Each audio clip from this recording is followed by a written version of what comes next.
Bonjour tout le monde, bienvenue dans cette émission de Comics Initiative hebdo, on va dire. On va essayer de faire des petites hebdos en ce moment avec différents invités, rebondir sur l'actualité qui est assez riche en ce mois de septembre en général, mais aussi concernant forcément l'activité de Comics Initiative.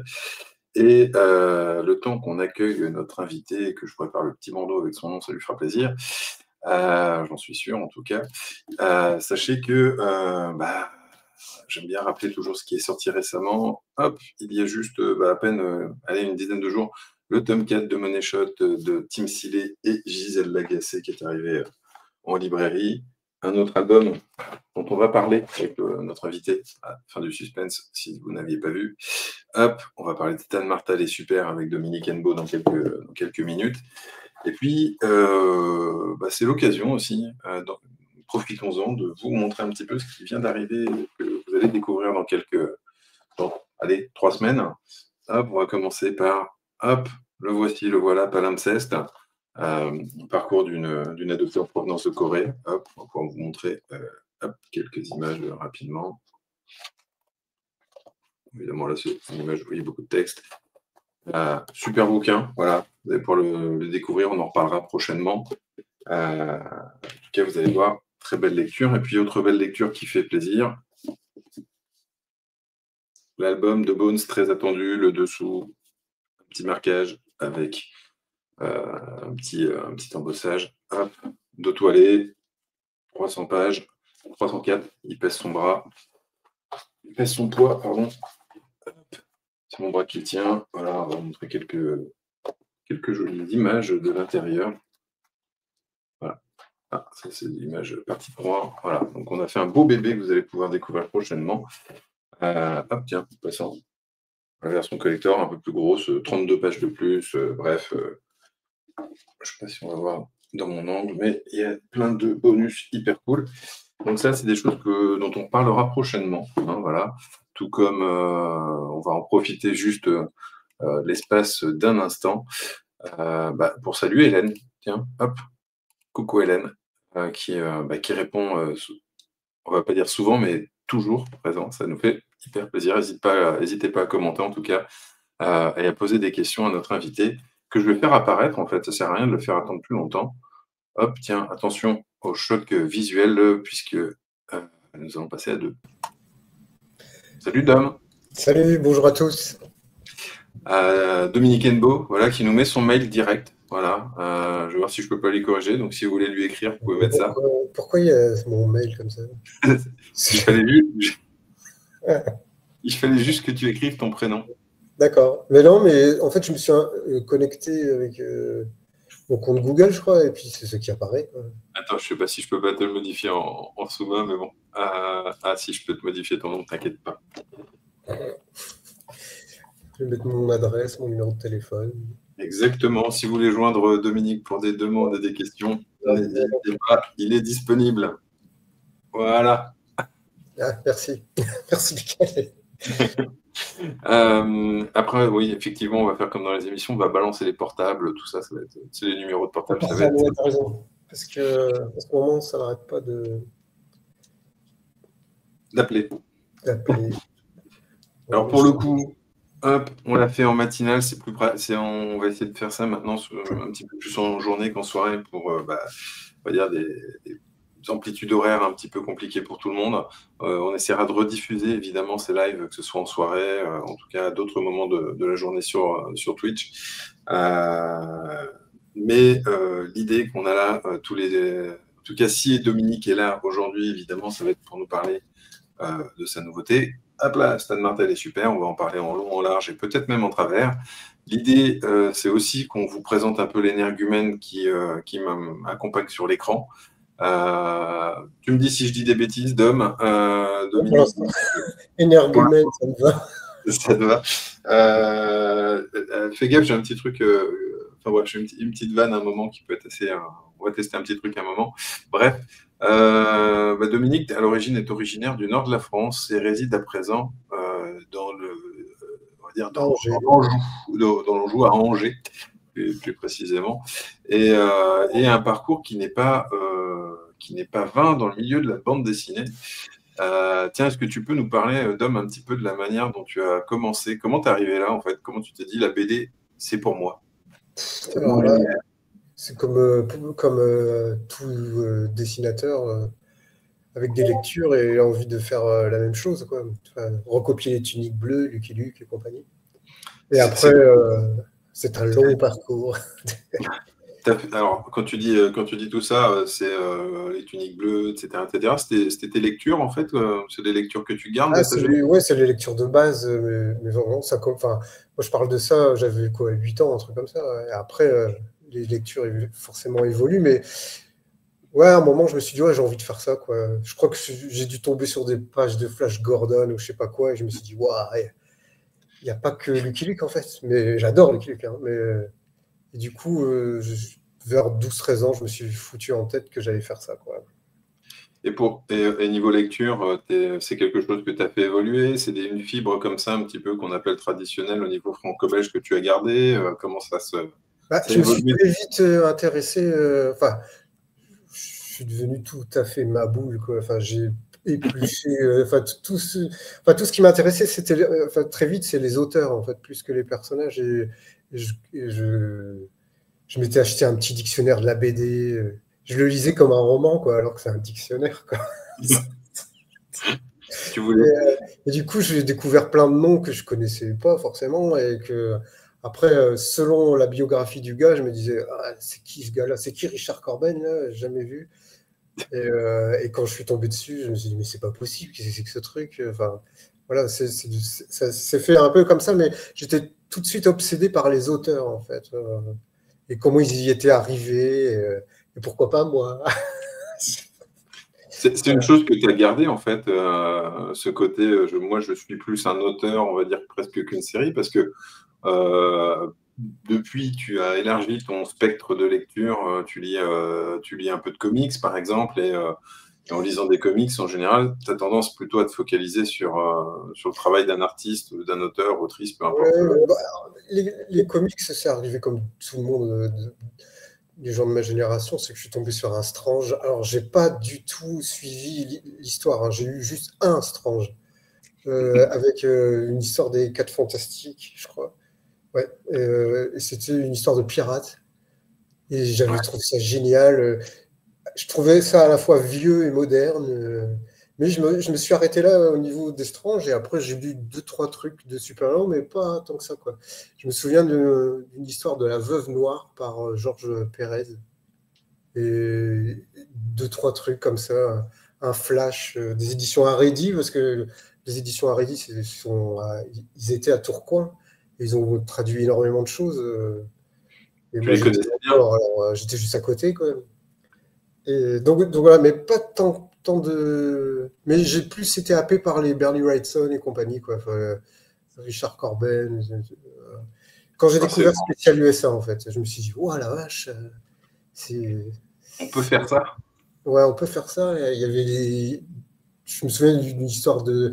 Alors, j'ai découvert aussi Will Eisner avec le Spirit, tout ça. Ça, c'était vraiment une grande découverte pour moi. Je me suis dit. Puis quand j'ai lu toutes ces histoires, je me suis dit, mais c'est génial, quoi. Il y a un côté un peu. Enfin, c'est toujours des fables, en fait, les histoires du Ouais. Spirit. Puis même Mais il y a un après, quand il se côté met presque conte. Et du coup, voilà, tout ça m'a. Mais après, il y a eu plein d'autres trucs, il y a eu plein de trucs franco-belges. Enfin, bref. Bah, si tiens, quels sont allez, c'est tes trois maîtres à penser, tes trois auteurs Ça change tous favoris? les jours.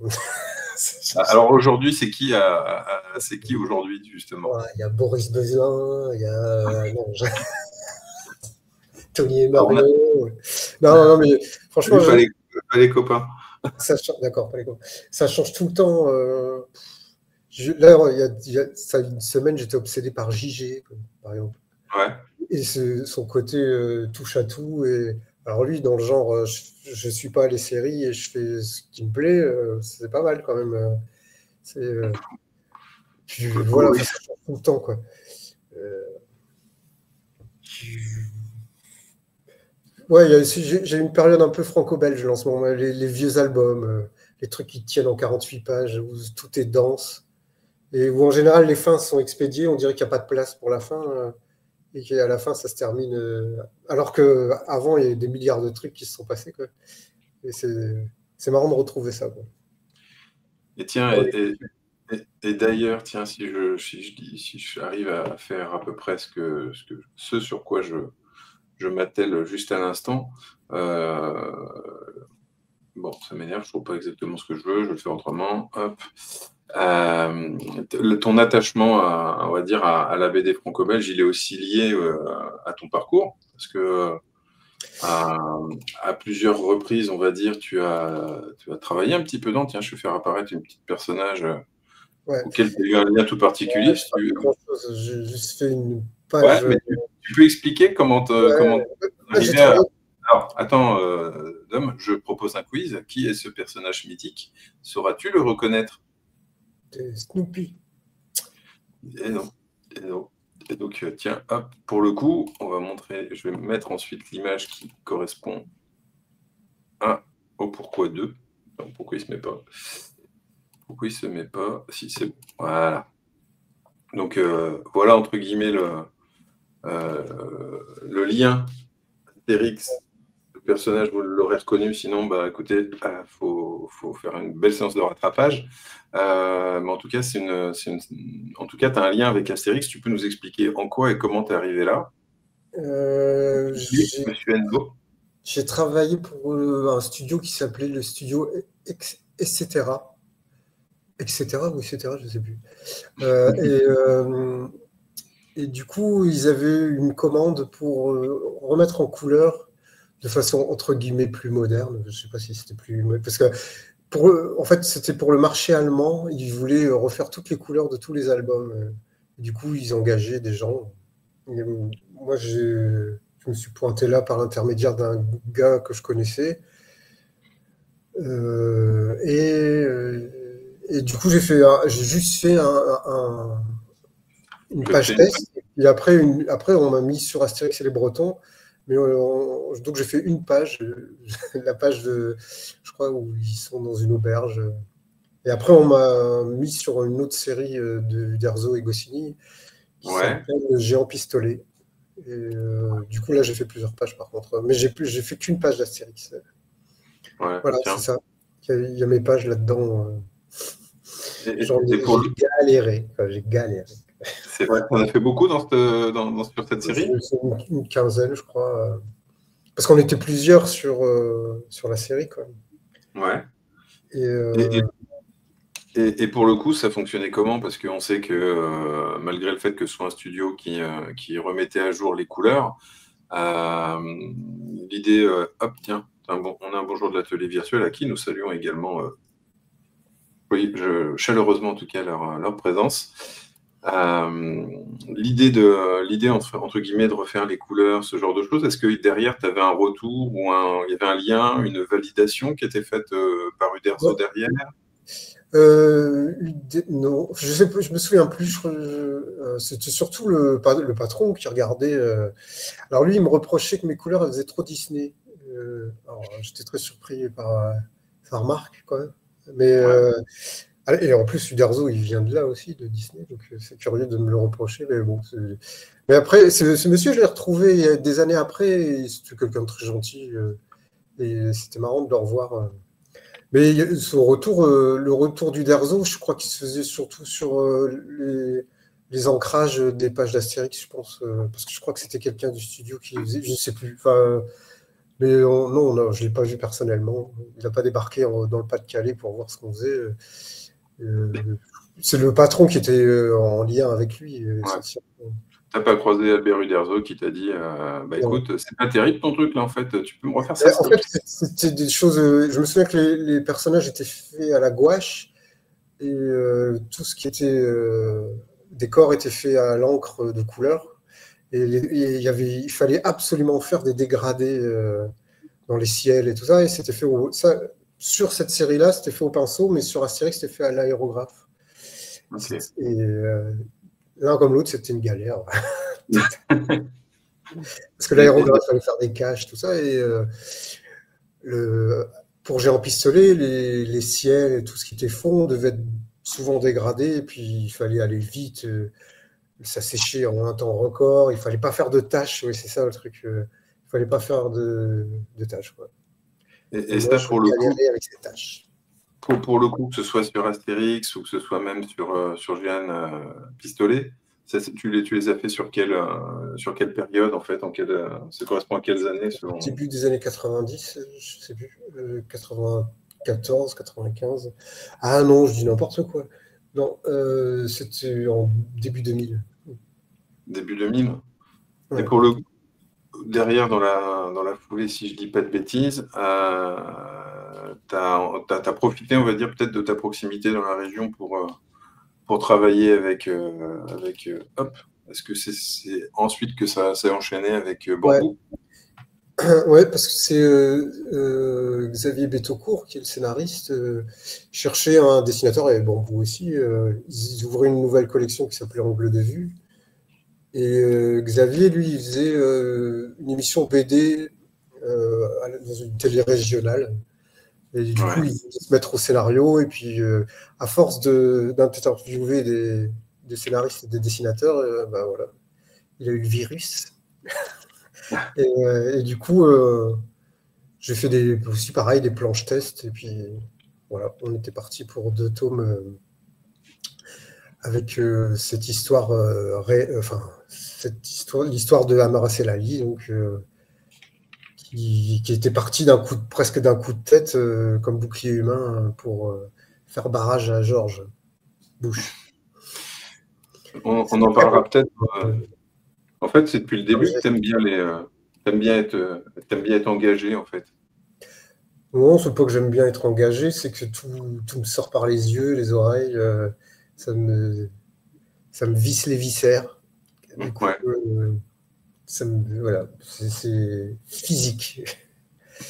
Et Donc, du coup, Bouclier humain, pour le coup, ça faisait 2 tomes, c'est ça. ouais. Ensuite, si j'arrive à bien Après, à ne pas me perdre de mémoire, il y a eu Sergent Mastock. ouais, on a enchaîné avec Sergent Mastock, toujours avec Xavier. Là, bon, ça n'avait rien à voir avec. Ouais, graphiquement, ça se Ouais. voit déjà, hein, le travail des couleurs n'est pas du tout le même. Donc là, il y a déjà des références comics que Bambou avait accepté. On était vachement contents du fait qu'il nous laisse faire cette folie en couverture déjà. Et voilà.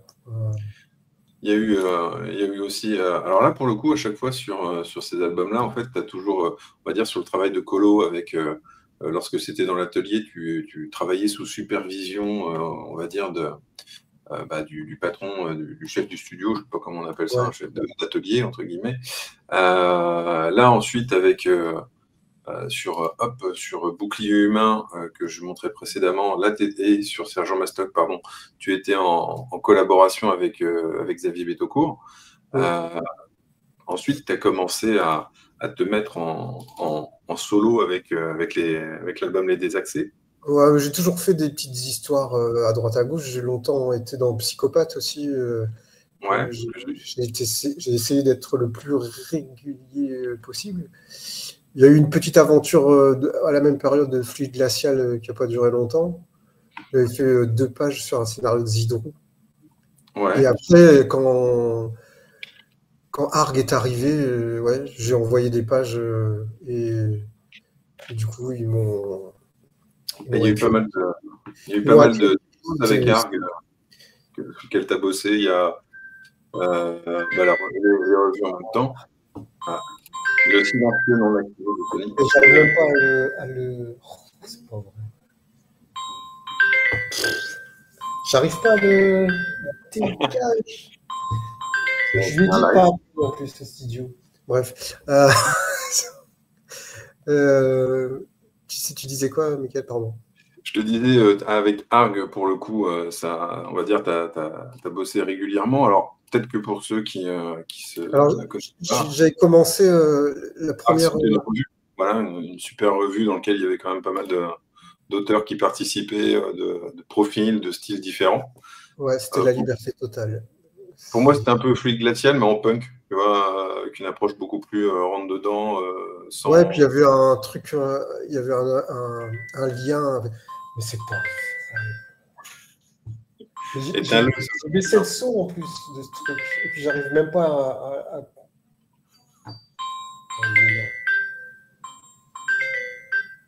A few moments later. Bref, il y avait un lien fort avec le cinéma aussi dans Arg. Ouais. Et dans une espèce de littérature punk aussi. Bah, on se sentait comme à la maison quand même. On pouvait faire ce qu'on voulait. Il y avait quand même un retour critique, hein, mais c'était vraiment une belle période pour faire. Moi, je voulais faire des histoires courtes, un peu référencées, contes de la crypte, mais un peu. À ta manière. Ouais, voilà.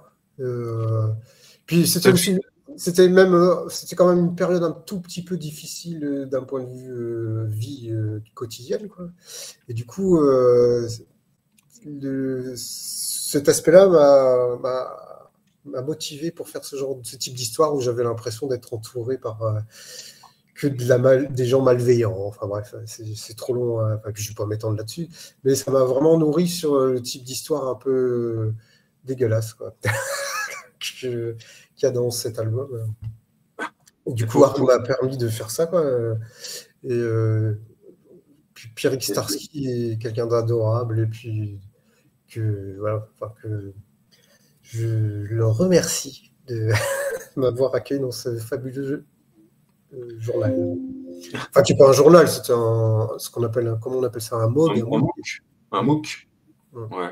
Entre book et magazine. Ouais. Mais non, c'était super cool. Et puis, tu parlais de gens désagréables. Tu as commencé à ce moment-là à collaborer avec Tony et Murio.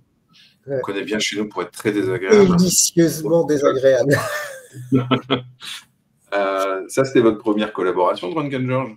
Ouais. Ouais. Déjà, revisiter. Comment cette combinaison en est arrivée là? En fait, comment ça s'est fait, ce moment où tu es à Angers? Quand je suis arrivé à Angers, j'ai regardé s'il y avait des dessinateurs de BD dans le coin, et forcément, il y en avait. Il y en a partout, ils sont partout. En campagne. Ouais, même en campagne.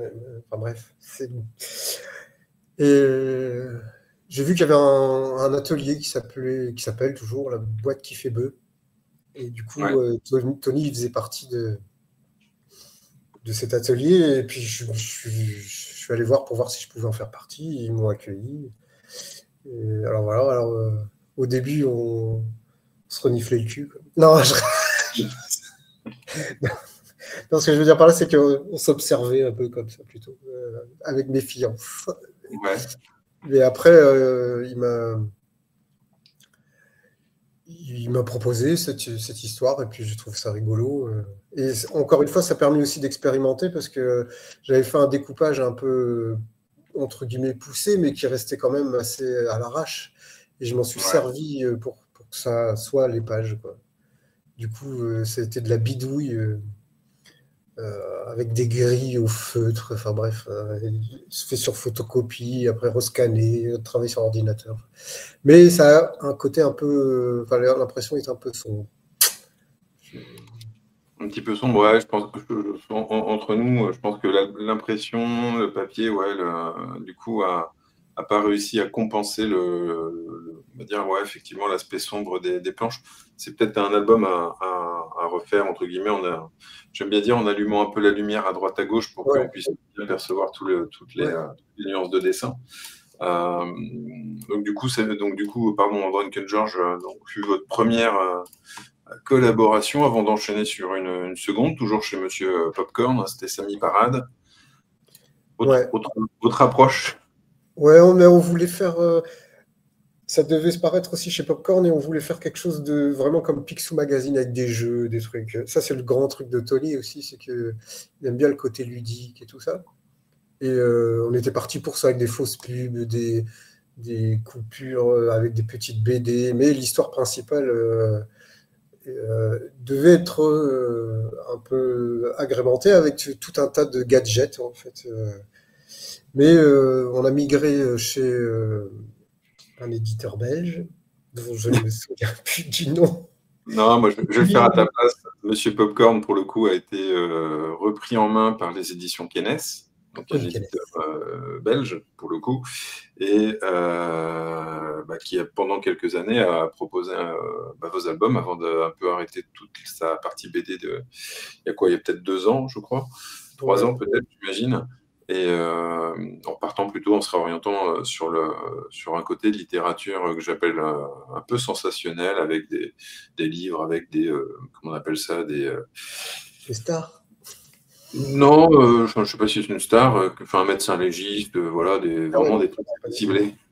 Donc voilà, mais qui pour le coup a l'air de regagner des couleurs depuis cette réorientation, donc tant mieux pour eux. Tant pis pour la section BD, pour le coup, qui a beaucoup souffert. Et donc, Samy Parade a été le deuxième que vous ayez fait avec Tony, avant un moment qu'on échange et que finalement ce projet migre chez une grosse méga structure, Bande de Pirates, avec Tony Emerio et Dominique Hennebeau, toujours, donc un album qui était sorti aux éditions d'Argo. Encore un autre type d'approche, encore un autre type de vision. Ouais, je ne sais même plus comment c'est venu cette histoire. Mais là, c'était plus des petits strips, des gros strips avec 2 bandes, là, donc des demi-pages, des gags, et avec quand même une continuité, en fait. Il y a une évolution dans l'histoire, quoi. Mais c'est surtout des gags, et on s'est imaginé des pirates qui débarquent de je ne sais où, de leur époque, et qui se retrouvent dans la nôtre, et puis qui essayent de vivre comme des pirates dans une époque qui n'est pas la leur, quoi, qui est la nôtre.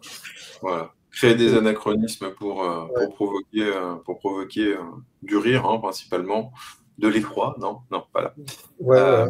Du coup, gros succès, le film, les mugs. C'est grâce à ça que tu t'es acheté le quartier ouest de la ville d'Angers, d'ailleurs, rappelons-le. Et où j'ai pu m'offrir un nouveau tendeur à linge et tout ça, vraiment l'ascension sociale, quoi. Le top. D'ailleurs, faites de la BD, parce que c'est vraiment... ça permet... Bon, il faut s'accrocher un peu, mais à un moment, ça paye, quoi. Ça paye. Ouais. Et après, on fait partie des 1800 foyers qui seront imposés par les 1%. Du coup, on est redescendu. Non, c'est à cette époque-là, en fait, qu'on a commencé à voir un petit peu le nom de Dominique Hennebeau arriver chez Comics Initiative. Ouais. Hop, Michael Giraud. Et notamment, c'est pour ça que je vais mettre juste en plein écran pour montrer. Hop.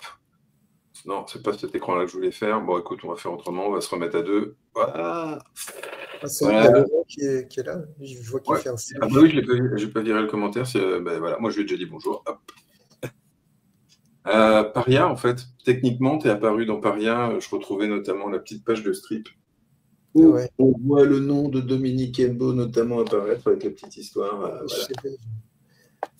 Voilà. Tony glissait déjà son Dominique au sein des pages intérieures dès le tome 1, en fait, de Paria. Mais on le retrouve plus longuement, d'ailleurs, dans le tome 2. Il a cédé à mes caprices, Tony. Il savait que je voulais essayer de tâter de la peinture sur des pages BD. Mais moi, le problème de ce genre d'aventure, c'est que je n'avais pas envie d'avoir du texte. Et du coup, ça tombait à pic, puisque c'est une histoire muette. Donc j'ai pu faire mon artiste.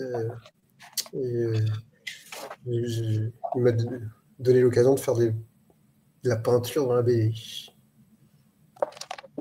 Une autre approche qui en fait intervenait dans le tome 2 avec ce que Tony appelle les péripéties musicalisées. Voilà, on simule une pochette de vinyle.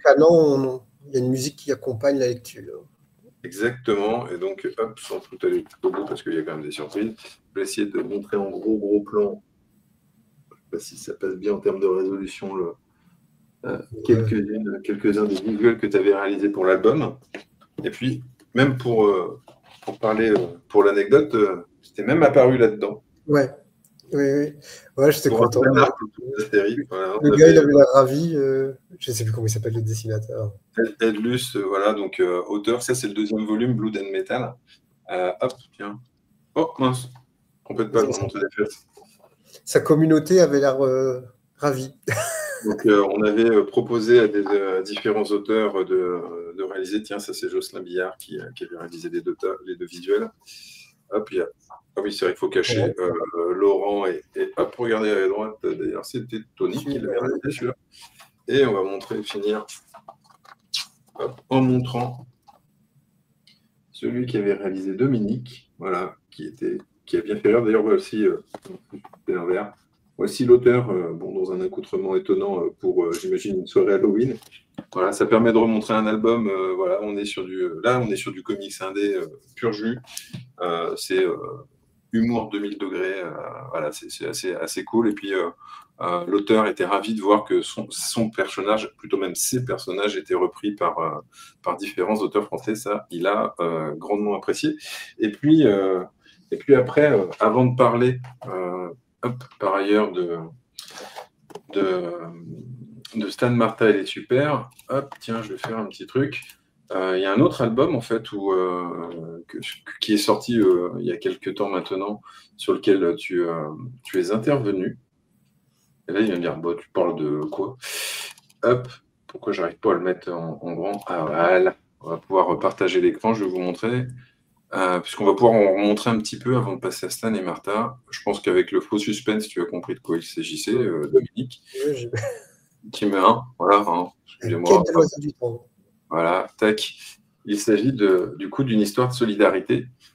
La série qui pour le coup comprend 4 tomes. Le 4e sortira donc en octobre. Et on a ici un récit assez différent. C'est aussi pour ça que je parlais tout à l'heure du fait que tu as des valeurs et que tu aimes les engagements et détestes les injustices, pour faire court. Voilà, on est pareil à ce niveau-là, ça c'est clair. Et pour donc je vais me rappeler de la date de sortie au final, j'ai l'impression d'aller tellement vite. Voilà, début 2024. Donc il y a 1 an et demi était sortie une histoire de solidarité, une série en 4 tomes scénarisée par Simon Rochepeau, voilà, auteur notamment de pas mal de bouquins Futuro, ouais, avec la ZAD, la série en 2 tomes sur l'une des femmes les plus célèbres, c'est Prénom Ina, voilà, c'est le nom de la série. Puis il y a son dernier titre, L'homme qui en a trop vu, qui est très très bien, ouais, que vous avez à lire. Histoire de solidarité, tiens, on va montrer quelques pages. Tiens, Dom, je vais te poser une question qui est l'exercice que tu adores. Est-ce que tu peux nous parler un petit peu de ce bouquin? C'est quoi? C'est l'histoire de la, c'est l'histoire de la CCAS. Donc, alors, qu'est-ce que c'est que le comité d'entreprise des énergies de France, donc de EDF, de GDF, etc. Bon, et alors, à ma grande surprise, je ne savais même pas que ça existait. Enfin, j'étais d'une ignorance crasse. Et du coup, ça raconte, à travers les nationalisations des énergies, l'histoire de ce collectif qui est qui est centré sur la solidarité, comme son nom l'indique, quoi, enfin, dans le titre. Et du coup, ça retrace. En fait, c'est de l'histoire de France. Hein. Alors, voilà. C'est pas dans les livres d'histoire, malheureusement, mais c'est l'histoire de France qui nous concerne directement. C'est-à-dire les nationalisations qui ont permis des tarifs stables, où les gens ont pu se chauffer, se loger. Enfin, voilà, bref. S'éclairer. En résumé, ça permet, à travers finalement un prisme qui est celui de la jeune femme que l'on voit ici, Ouais, donc, qui s'appelle Juliette, qui en venant. Son grand-père va lui retracer toute cette histoire avec des témoignages et tout ça que Simon a recueilli patiemment. Parce que le truc qu'il y a à savoir, effectivement, c'est que ça se base forcément sur des choses réelles. On est on est sur une BD historique et engagée également, parce que ça parle quand même de valeurs. le titre Histoire de solidarité, bah forcément, la solidarité, comment elle est née, comment elle a été mise en place là-dedans. Donc il y a quand même pas mal d'événements, d'éléments qui sont évoqués ici. Il y a vraiment un gros boulot, notamment, bah tiens, c'est ce que je cherchais à montrer, notamment en remettant en avant une figure extrêmement importante de l'histoire, finalement, j'ai envie de dire, de notre quotidien, qui est lié à Marcel Paul et son implication dans cette, on va dire, accessibilité de l'énergie au quotidien, de l'électricité au sein des foyers, au sein de tous les foyers en tout cas. Ouais. Et ce livre, enfin cette série, pardon, on va dire les choses, et propose à chaque fois un album réalisé avec un ou une artiste différente. Le deuxième, c'est avec Damien Geoffroy, Laetitia Rouxel pour le troisième, et John Sack, l'auteur de Windows on the World et de Mon parrain la bonne fée, qu'on a sorti au sein de Comics Initiative il y a quelques mois à présent. Hop là, donc je l'avais mis en plein pot. Donc c'est aussi rappeler aussi que la CCAS c'est toujours très très active, qu'elle organise des vacances, elle s'occupe de migrants, elle est la plus grosse, le plus gros employeur d'intermittents du spectacle. Enfin bref, c'est un acteur dans le milieu culturel qui est extrêmement présent, hein, clairement. Hop, tiens, voilà la couve du tome 2. On peut montrer rapidement quelques pages histoire 2, mais pas s'étendre évidemment dessus, puisque c'est pas entre guillemets l'occasion. Hop. Alors, vous montrer après le tome 3, tiens, tu vas voir. Et puis tiens, pour ceux qui suivent le titre et attendre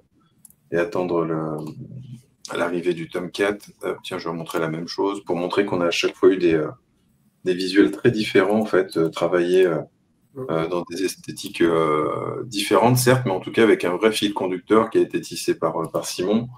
Donc, ce qui nous permet de voir, désolé si des fois, voilà, de voir comment se déroule cette progression à travers l'histoire. Parce qu'on commence sur un album qui commence, le premier le tient notamment dans les années 30 et qui va se terminer de nos jours, à notre époque, donc pour le coup avec le quatrième volet. Tiens, je ne sais pas si on avait montré la couve. Bah si, d'ailleurs, on a dû la montrer il n'y a pas très longtemps. Voilà, donc, hop. Ce qui est plutôt rigolo, d'ailleurs, que c'est un dessinateur américain qui vient croquer finalement les événements de notre histoire à nous. Voilà. Donc, toujours à travers ces moments-là, etc., avec notamment voilà, les vagues de chaleur qu'avait subi la France dans les années 90, si je ne dis pas de bêtises, au début 2000, et où il y a réellement eu des volontaires qui ont accepté de... J'aime bien dire que les gens prennent de leur temps, font des efforts pour les autres sans attente de retour, et ça, c'est quand même une des particularités aussi de ce que montre l'histoire des CCAS à travers cette série, donc une histoire de solidarité, dont, hop, je remontre ici, voilà, un bouquin qui fait plus de 80 pages, et pour le coup...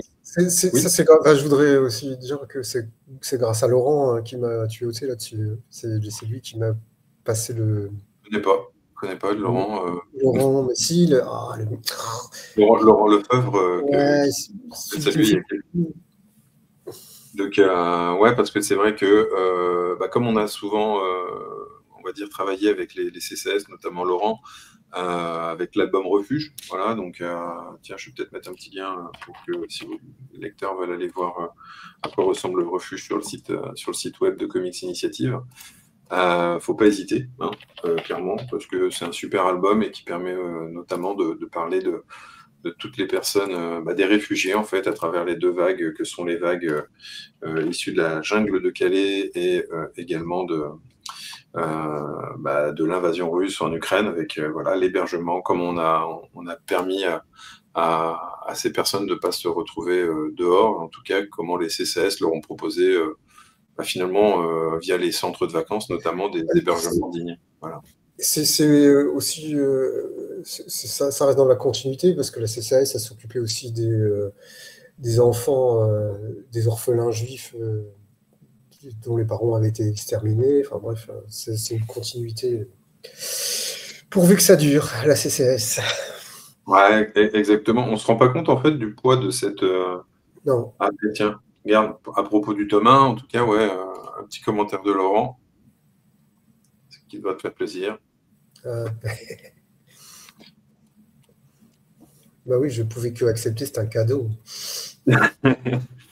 Et donc, pour le coup, on a lancé il y a quelques mois un Ulule, les gens ont réceptionné l'album il y a quelques temps. Hop, je le montre, il est là. C'est Stan Martha, elle est super. Donc, je ne peux pas réduire la fenêtre parce que c'est une visionneuse automatique, mais qui va me permettre de, notamment, hop, vous voyez, avancer directement sur des pages comme celle-ci.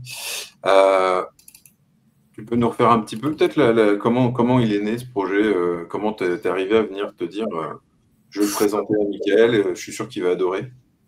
Bah, comme tous les. Enfin, me concernant, enfin, je sais pas, comme tous les projets, il n'y avait pas d'intention particulière à part de faire une histoire où je me suis dit, tiens, si je faisais des super-héros, ça ferait quoi comment je pourrais agencer quelque chose avec des super-héros? Alors, il y a un mélange d'amour et d'agacement aussi vis-à-vis de ça, parce que les super-héros sont hégémoniques. Il y en a partout au Cinoche, enfin, les comics en sont blindés. Alors voilà, il y a une partie que j'aime et une autre qui ne m'intéresse pas, quoi. Mais je me suis dit, qu'est-ce que je pourrais faire avec ça, quoi. Et du coup, alors je sais que, par exemple, il y a cette BD, Marvel, qui parlait de l'homme de la rue déjà. Ouais, Marvel de Kurt Busiek. Ouais, et de Alex Ross. Alors je l'ai pas lu, mais j'avais trouvé que il y a longtemps, quand j'ai vu que ça existait, je me suis dit, tiens, c'est un postulat vraiment chouette.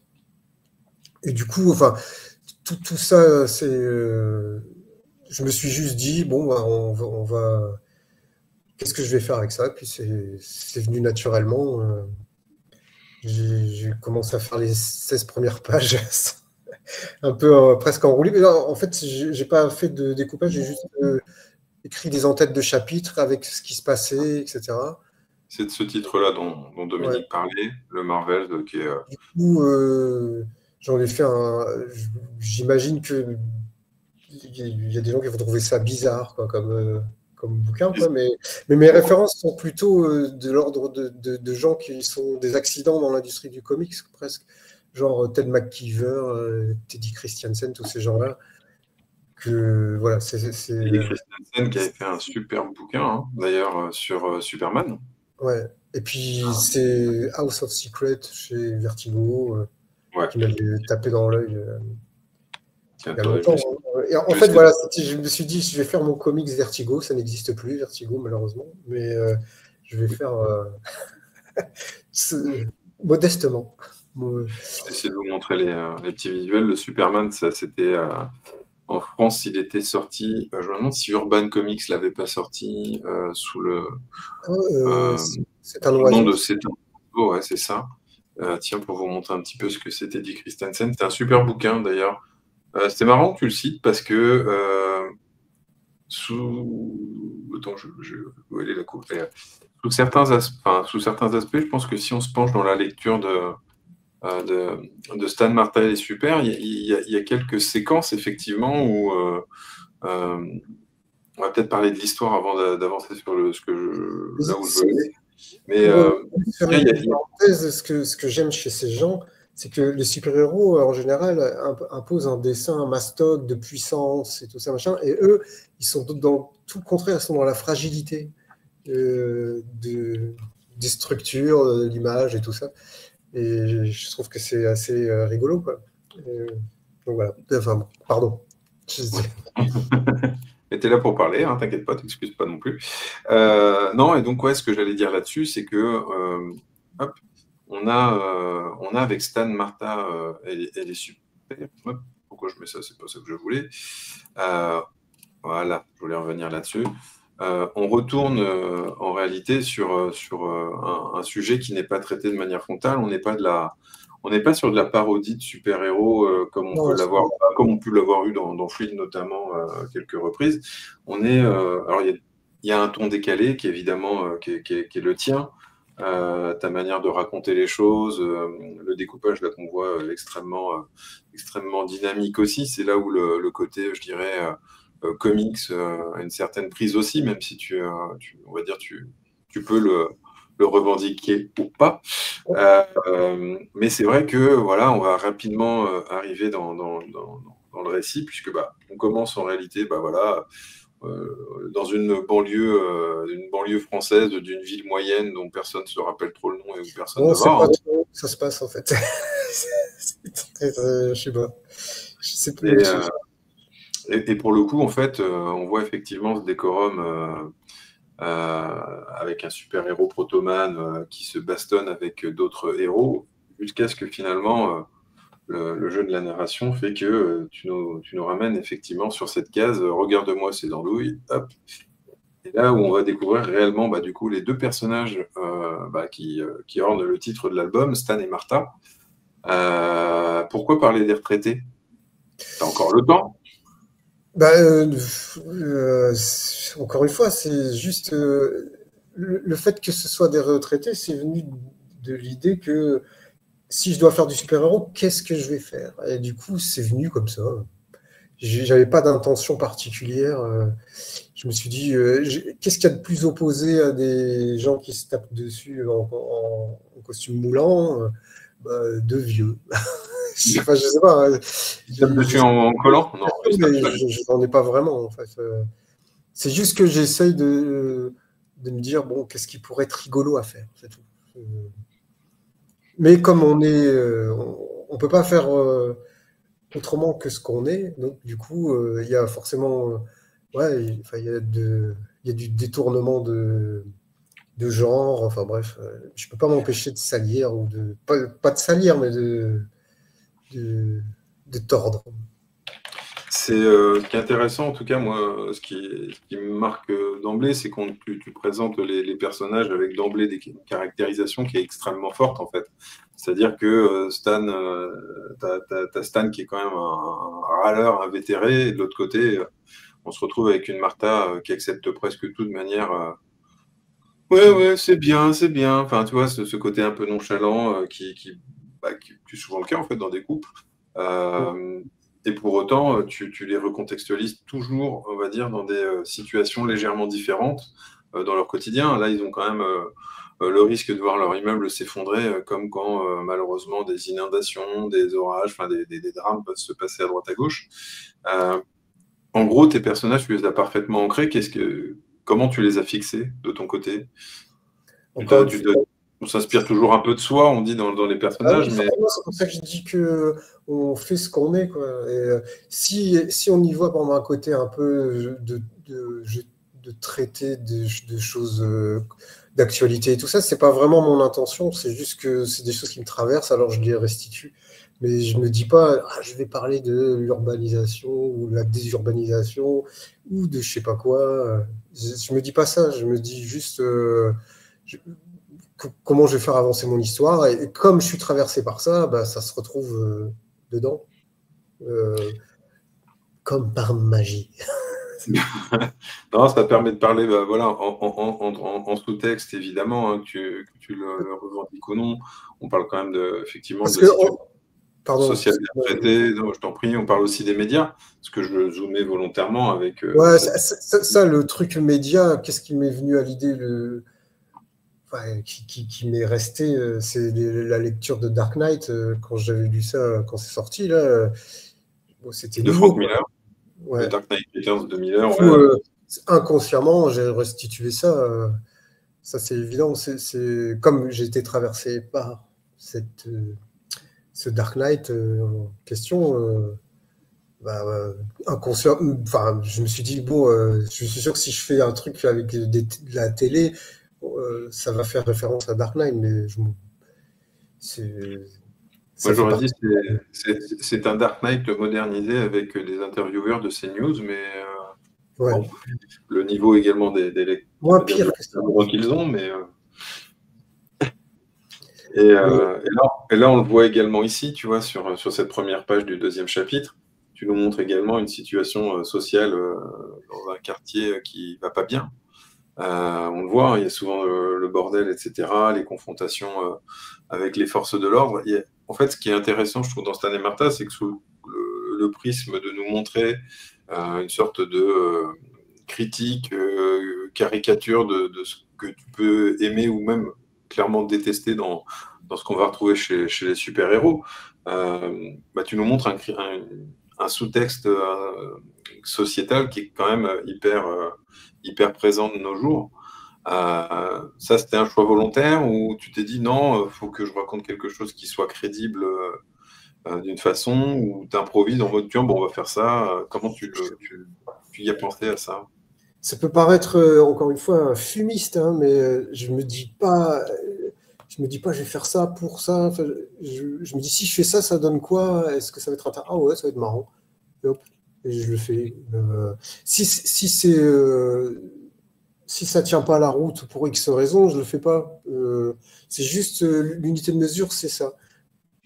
Et je sais pas, par exemple, la révolte des banlieues ou tout ça se retrouve forcément là-dedans. Pourquoi? Parce que ça m'a traversé à un moment quand ça s'est passé, que ce soit maintenant ou tout ce qui se passe en banlieue ou avant, c'est toujours des choses que je scrute comme ça et que je restitue dans une histoire forcément parce que ça me travaille, quoi.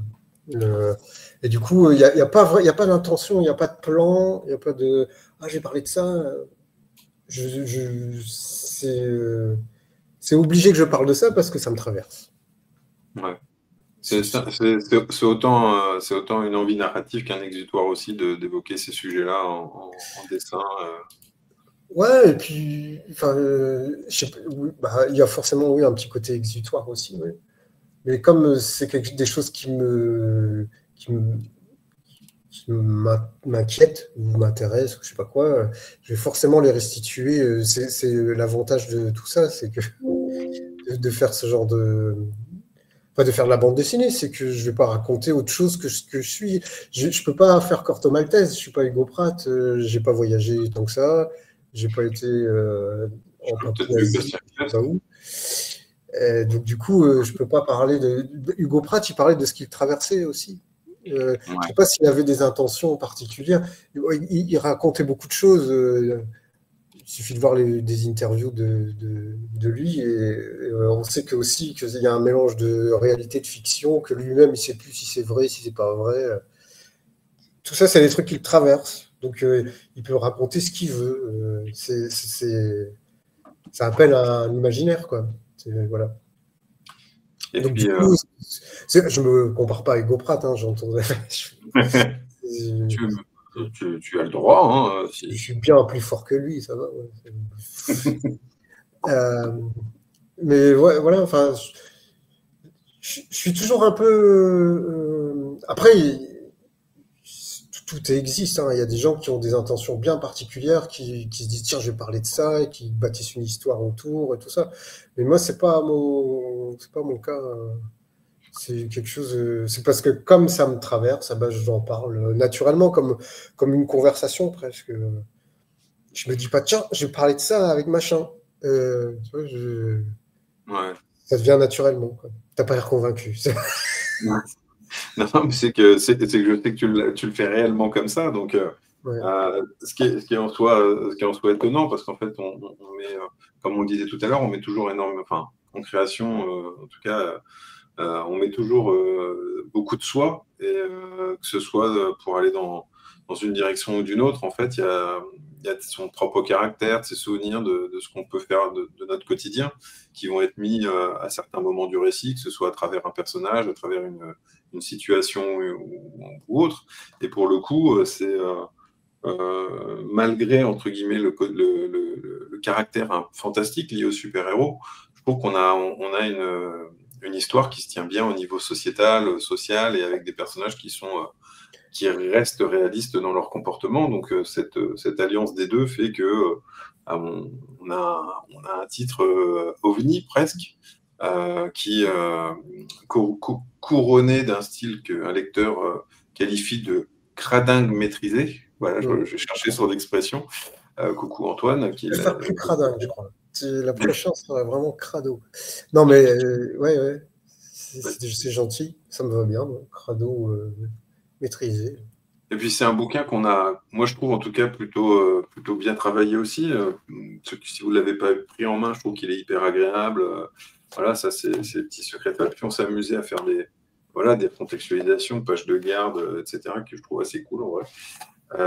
Et puis il y a une chose, moi, où j'ai trouvé l'histoire très marquante, et on va pas spoiler du tout, mais tu as une conclusion du coup, qui est vraiment, en tout cas, qui fonctionne extrêmement bien, d'un récit qui pourrait presque paraître parodique, vraiment humoristique sur certains aspects, avec un humour, enfin l'humour décalé, un côté social, ok, d'accord, bah, réellement, à la fin, on se retrouve avec une histoire qui arrive à amener de l'émotion.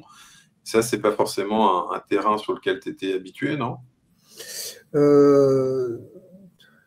Non, j'ai toujours peur d'être pâteau et de faire enfin, je sais pas si on parle d'émotion, c'est plus. Enfin, j'ai pas envie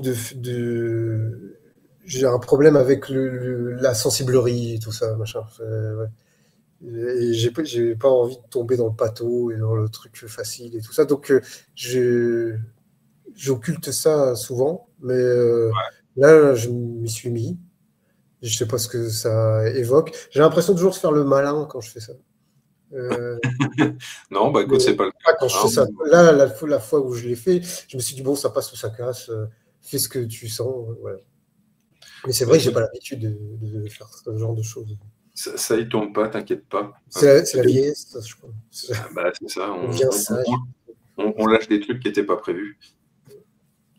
Non, et puis c'est hyper cool aussi de voir qu'il y a eu plein d'auteurs qui ont répondu présent, notamment pour de faire des petits hommages à la série. Tiens, bah attends, je vais essayer de les afficher. Tiens, donc hop, ça fait la petite surprise aussi de les remontrer. Hop, voilà. Bah tiens, on va essayer de faire le truc. Hop là, en plein écran, tu vois. Avec effectivement Fred Drouillard sur la gauche, qui avait fait Les âmes noires, non, Les âmes errantes, qui était sorti avec Aurélien Ducoudray l'année dernière. Les âmes noires, je crois. Les âmes noires, bah voilà. Les âmes noires errantes, je rajoute errantes. Hop, tiens, ça c'était ton dessin. On a inclus aussi des visuels que tu avais travaillés. Voilà, donc Tony Emerio, hein, C'est aussi Fred Drouillard, c'est quelqu'un avec qui j'échange beaucoup, où on parle popote à travers Messenger ou Skype, là, et on se montre les pages et tout ça. Vu que on a longtemps habité à Lille en même temps, enfin bref, et puis c'est quelqu'un que je connais depuis longtemps, que j'ai croisé aux Beaux-Arts, enfin bref, c'est un compagnon de route, comme maintenant. Comme Tony qui du coup c'est crayonné. Hein. Il s'est pris la tête sur ce dessin. Il s'est dit, c'est nul et tout. Je dis, bah non, t'es fou. C'est tout. Avec également El Diablo qui a répondu présent comme on le voit ici. De manière très cool. Alors là, je ne vais pas réussir à le mettre dans le bon sens, je suis désolé, c'est le dessin. J'espère qu'on fera un truc un jour avec El Diablo. Donc, et puis tu as Antonio Cossu, hein, qui est quand même hyper rare en ce moment, qui a accepté, en ce moment, qui est hyper rare ces dernières années, tout simplement. Ouais. C'était mon prof de BD, et puis même en tant que ce qu'il a fait, mais moi, à mes yeux, c'est hyper important, quoi. C'est hyper important parce que je trouve qu'il a opéré des fractures qu'on a complètement oubliées, mais qui sont toujours là, de toute façon. C'est quand même quelqu'un qui faisait des histoires dans Spirou fantastiques, assez noires quand même, pour le journal, mais qui nous mettait un peu dans le bain d'autre chose que du gros nez et tout ça, qui est très bien. Hein, et du coup, donc voilà. Et puis c'est quelqu'un qui. Voilà, c'est la jonction entre Munoz, Hugo Pratt et Le Gros Nez, justement. Et ça fait partie de cette école belge avec Philippe Foster et tout ça qui moi, c'est essentiel pour moi dans ma construction et tout ça. Machin. C'est des livres c'est leurs livres, je les regardais extrêmement souvent. C'est des vraies influences dont finalement tu t'es bercé pour créer aujourd'hui. Oui, Puis on retrouve un dessin de Boris Beuzelin. c'est exactement passé comme ça. Sauf qu'ils n'étaient pas interloqués comme ça, ils étaient morts de rire. Alors, faut expliquer en fait le coup de cette illustration, c'est qu'en réalité, au retour, tu me dis si je dis une bêtise, hein, Dom, hein. Ouais, c'est au retour d'Andenne, du festival d'Andenne. Voilà, dans le train. Dans le train, retour pour Angers pour les trois. Pour le coup, Dominique, visiblement, tu aurais été épris d'une motivation certaine à présenter tout ça aux deux gars, audio en face de C'était un toi. test pour voir s'ils allaient trouver ça naze ou pas, quoi. Comme j'avais quand même un peu conscience que c'était un peu foufou, un petit peu, quoi. Mais je me dis, tiens, je vais tester ça sur ces deux-là, je vais voir ce qu'ils vont. Et ils ont ri comme des baleines. Je me suis dit, ah. Mais tant bien, évidemment, ils vont adorer chez Comics Initiative. Ouais, ça s'était pas dit non plus, hein. Mais oui. Hop. Et donc. Mais j'aurais jamais pensé que ça allait devenir un livre, hein, franchement. C'est le but de le faire quand même. Ouais, non, mais je veux dire, ça a vraiment été. Tu m'as permis de faire ce livre, c'est incroyable. Enfin, avec la compagnie Lul et tout ça, c'est vraiment. C'est grâce aussi. Une édition rêvée, quoi. Tu fais ce que tu veux. Tiens, on le montre parce qu'il y avait 2 éditions. Et comme Laurent était là, hop. Ouais, avec Laurent Touch. Laurent Touch. Laurent Touch. Donc voilà, hop, il y a l'album qui est là. Je sais qu'il y a déjà des dédicaces de prévues. Je sais qu'on nous retrouvera déjà à Château-Gontier. Hein. Ça va être assez cool. Et avec Tony, Boris et avec Tony Muriot, Boris Beuzelin, dont on a vu les différents hommages là dans la galerie, mais également avec Aurélien Morinière, donc qui a dessiné notamment L'Enfant démon. Ça, c'est chez nous. Voilà. Pour le coup, il y a. Je vais essayer de l'importer. Je sais qu'il y avait une petite chose aussi où j'aurais aimé que tu m'en parles. Je sais que tu avais aussi bossé là-dessus. Enfin, en tout cas, bossé, tu as fait des choses là-dessus. Je ne sais pas si ça va te rappeler quelque chose. Si je mets cette image-là, qu'est-ce que ça t'évoque, Dominique? Ah ouais. Tu vas pas parler de ça quand même. Voilà, pour terminer. Est-ce que tu peux la raconter? Ouais. Quand j'ai commencé à dessiner, donc vers l'âge de 13-14 ans, j'avais pas de filtre. Moi, j'ai jamais eu la trouille pas trop d'envoyer des choses à des éditeurs.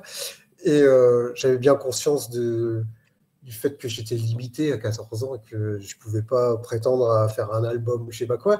Et donc, j'envoyais des dessins un peu partout. J'envoyais des dessins à Mad Movies et à Femme Actuelle. Parce qu'ils avaient ils avaient une section humoristique, quoi. Et ils m'ont répondu gentiment, en pensant que j'étais une fille, parce que mon nom prête à confusion aussi. Ils m'ont écrit « Mademoiselle, merci pour votre envoi, mais nous avons déjà notre équipe de dessinateurs. Bon courage dans vos recherches, tout ça, machin. » Et j'ai toujours cette carte, je ne sais pas où je l'ai mis, mais je sais qu'elle est quelque part. Parce que voilà, je me suis dit, personne pense à envoyer des trucs, je vais le faire, moi. Oui, pourquoi pas, voilà. Hein, après tout. J'ai une affection particulière pour ce journal où je découpe les recettes et tout. Que tu prépares, évidemment. Bah oui. Hein. J'ai remis le lien de l'album. On va enlever ça parce qu'on va croire que c'est Femme Actuelle qu'on met en avant, et pas du tout, en fait. Hein, évidemment, la sortie de Dom, la toute récente, c'est Stan Martha. Elle est super. Si j'arrive à importer l'image, qu'on puisse au moins remontrer la couverture. Allô, ça marche? Ça va pas vouloir le faire, donc on va faire ça. Petit bug. Voilà. Voilà, vous l'avez, je l'ai mis là, le lien. Hop, vous le retrouvez sur le site. Bon, en tout cas, l'album est dispo. Vous pouvez le commander déjà dès maintenant.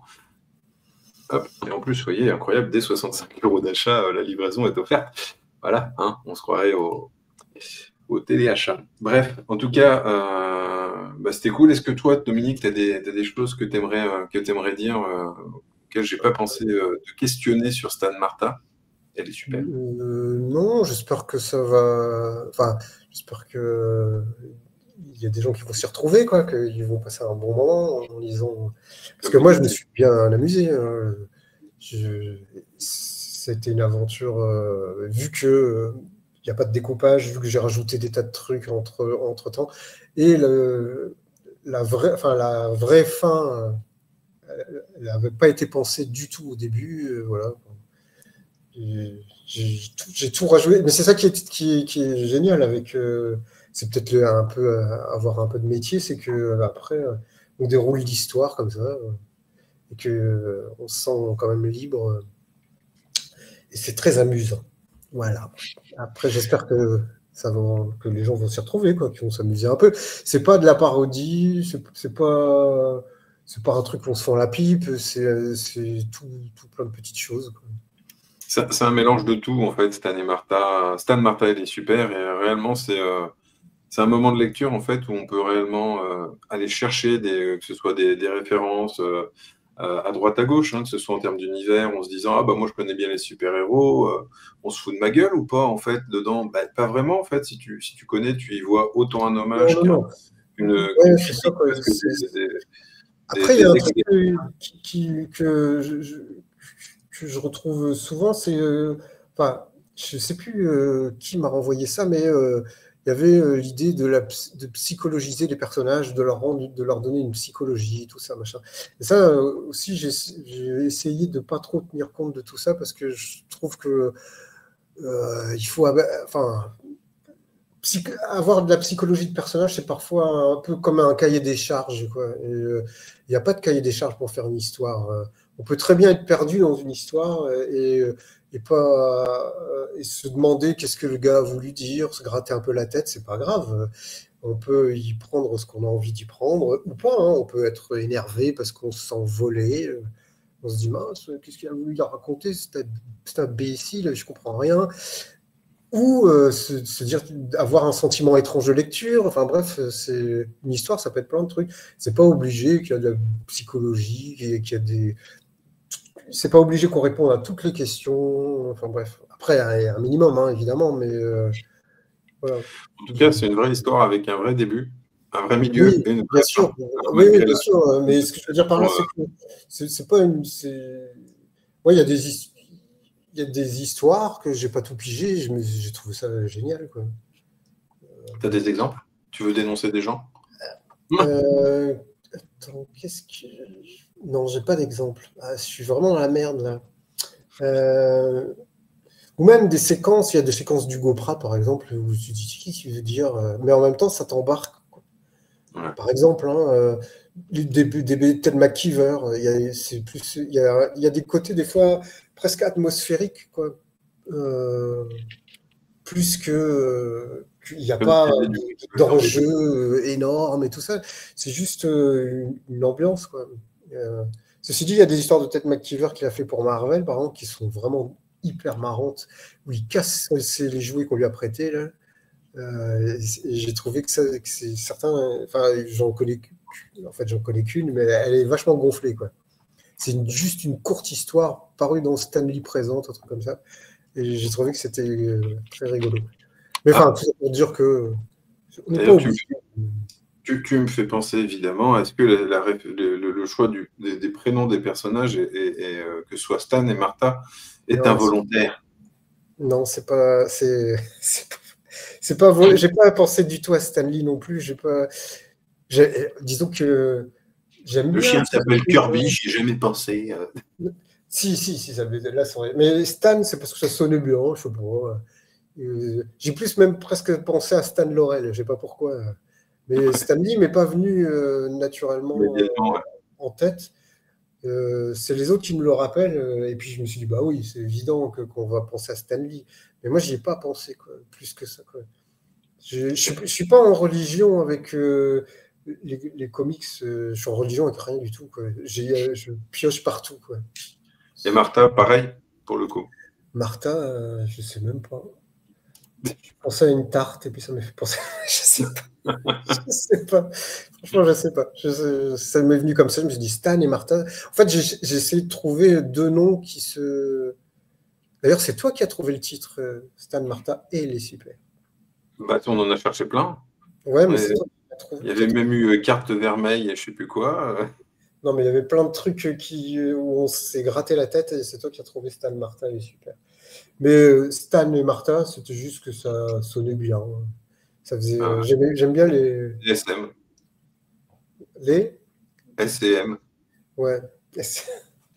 Non, mais je trouvais que ça. Voilà, c'est comme. Je sais pas, ça me parlait. Et petit commentaire de Laurent que j'ai fait afficher. Si David Lynch et Albert Dupontel faisaient un film en toute liberté pour Marvel en France, ça pourrait donner Stan et Martha. Ouais. Je sais pas. On va essayer de contacter Albert. Je ne le connais pas personnellement, mais bon. Non, je ne connais ni l'un ni l'autre. C'est qui déjà, en fait, David Lynch? Donc, écoute, en tout cas, Dominique, je te remercie énormément pour ce moment passé ensemble. Hein. On en passera d'autres, mais pas forcément en vidéo, hein, sachez-le. Est-ce que tu veux que je te donne le mot de la fin? Oui, si tu veux bien. Moi, je ne suis pas encore jacté pendant 2 heures. Hein. Je te le donne, le mot de la fin. C'est moi, le mot de la fin. Non, purée, c'est des trucs. Tu me laisses piégeux. Hein. Ouais, c'est piégeux, c'est piégeant. Je sais pas. Laissez-vous transporter par toutes les lectures que vous lisez. Et voilà. Et d'ailleurs, tiens, on peut étendre un petit peu. C'est vrai que ça tient. Petite idée pile qui intervient au moment où finalement je me dis le mot de la fin, en fait, on peut continuer d'en causer après tout, puisque. Et la suite de Stan et Martha, c'est quoi pour toi? Tu veux dire la suite de Stan et Martha ou la suite. Non, la suite de toi. La suite de Stan et Martha. Là, on est dans le polar. Là. On est dans le polar. Voilà. Alors justement, je suis cadré par un scénariste qui s'appelle Aurélien Ducoudray et qui, lui, a l'habitude de ne pas faire l'andouille comme moi. Et du coup, je vais sagement, je me laisse guider par son scénario. Et comme je n'ai pas la fibre polar, mais que j'ai très envie de faire un polar, voilà. Aurélien qui avait bossé avec mon copain Fred Druard, hein, comme on l'a dit tout à l'heure sur les âmes noires et non pas les âmes errantes. Qui est une BD aussi contemplative, très chouette. Très bien, ouais. Ça faisait partie des titres qui étaient finalistes dans la sélection polar du dernier festival d'Angoulême et qui n'auraient pas démérité remporter le prix. Voilà. Ouais, donc, à tout hasard, peut-être que l'année prochaine ou dans 2 ans, c'est prévu en 2020. Enfin, la sortie, je dois remettre en 2027 parce qu'il y a beaucoup de pages. Ouais. Et du coup, là, j'en ai que 5. Donc, ça va pas faire un album, ça, Dominique, 5 pages. Il va falloir en faire un peu plus. J'ai fait un prospectus. Prospectus.